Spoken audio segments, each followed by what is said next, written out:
Hello दोस्तों, स्वागत है आप सभी का आपके अपने यूट्यूब चैनल ऑनलाइन स्टडी में। आज मैं लाई हूँ आप लोगों के लिए कुछ नए प्रश्न जो आपके आने वाले सभी प्रतियोगी परीक्षाओं के लिए उपयोगी होगा। आप किसी भी परीक्षा की तैयारी करते हैं हमारे चैनल से जुड़ सकते हैं। जुड़ने के लिए सबसे पहले चैनल को सब्सक्राइब कर ले और साथ में बेल आइकन को ऑन कर ले, जिससे हमारे आने वाले सभी वीडियो का नोटिफिकेशन आपको सबसे पहले और समय पर मिल पाए।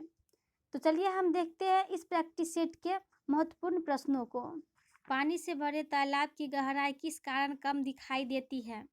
क्वेश्चन नंबर फर्स्ट, पानी से भरे तालाब की गहराई किस कारण कम दिखाई देती है? तो इसका सही आंसर हो जाएगा अपवर्तन के कारण। पानी से भरे तालाब की गहराई अपवर्तन के कारण कम दिखाई देती है।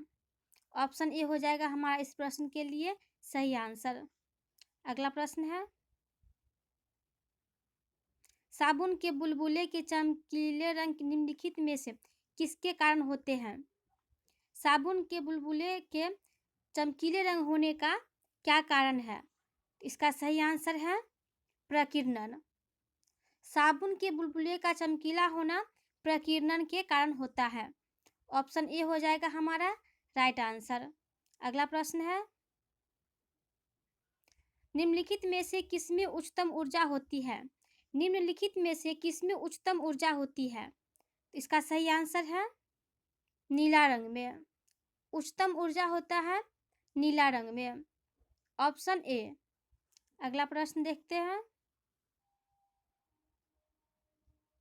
निम्नलिखित प्रक्रमों में से किस एक के साथ पद CMY के संबंधित है? क्वेश्चन नंबर 4, निम्नलिखित प्रक्रमों में से किस एक के साथ पद CMY के संबंधित है? इसका राइट आंसर है ऑप्शन ए, ऑफसेट प्रिंटिंग से। ऑफसेट प्रिंटिंग से CMY के संबंधित है। ऑप्शन ए हो जाएगा हमारा इस प्रश्न के लिए सही आंसर। अगला प्रश्न देखते हैं, जल में वायु का बुलबुला किसकी भांति व्यवहार करता है? जल में वायु का बुलबुला किसकी भांति व्यवहार करता है? तो इसका राइट आंसर है अवतल लेंस की भांति। जल में वायु का बुलबुला अवतल लेंस की भांति व्यवहार करता है। ऑप्शन सी हो जाएगा हमारा इस प्रश्न के लिए राइट आंसर। अगला प्रश्न देखते हैं, प्रकाश की गति किसके बीच से जाते हुए न्यूनतम होती है? प्रकाश की गति किसके बीच से जाते हुए न्यूनतम होती है? इसका सही आंसर है कांच। Option C. प्रकाश जब कांच से जाती है तो इसकी गति न्यूनतम होती है। ऑप्शन सी हो जाएगा हमारा राइट आंसर। अगला प्रश्न है, किसी तारे के रंग से तारे का क्या पता चलता है? किसी तारे के रंग से तारे का क्या पता चलता है? इसका सही आंसर है तारे का ताप। Option B. तारे के रंग से उसका ताप का पता चलता है। ऑप्शन बी हो जाएगा हमारा यहाँ पे राइट आंसर। अगला प्रश्न है, निम्नलिखित तिथियों में से किसमें दोपहर को आपकी छाया सबसे छोटी होती है? किस तारीख को आपकी छाया सबसे छोटी दिखाई पड़ेगी? तो इसका सही आंसर है 21 जून को। ऑप्शन डी, 21 जून को हमारी छाया सबसे छोटी दिखाई पड़ती है। ऑप्शन डी हो जाएगा हमारा राइट आंसर। अगला प्रश्न है, पीले रंग का पूरक रंग है। पीले रंग का पूरक रंग है तो इसका सही आंसर है नीला। पीले का पूरक रंग होता है नीला। ऑप्शन सी हो जाएगा हमारा राइट आंसर। अगला प्रश्न है, पानी के ऊपर तेल परत का चमकना उदाहरण है। पानी के ऊपर तेल परत का चमकना किसका उदाहरण है? इसका सही आंसर है व्यतिकरण का। Option A. पानी के ऊपर तेल का चमकना व्यतिकरण का उदाहरण है। ऑप्शन ए हो जाएगा हमारा इस प्रश्न के लिए सही आंसर। अगला प्रश्न है,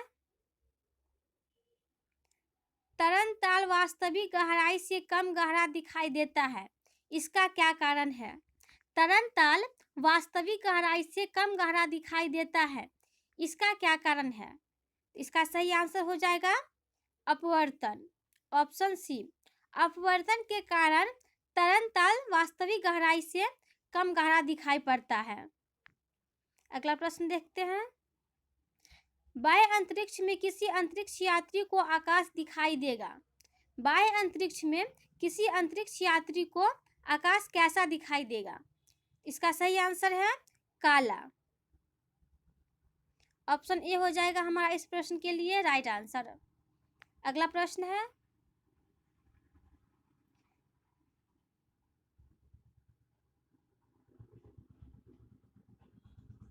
अबिंदुकता का दोष दूर करने के लिए निम्नलिखित में से किस लेंस का प्रयोग करना चाहिए? अबिंदुकता को दूर करने के लिए निम्नलिखित में से किस लेंस का व्यवहार हमें करना चाहिए? इसका राइट आंसर है ऑप्शन सी, सिलेंडरी लेंस का।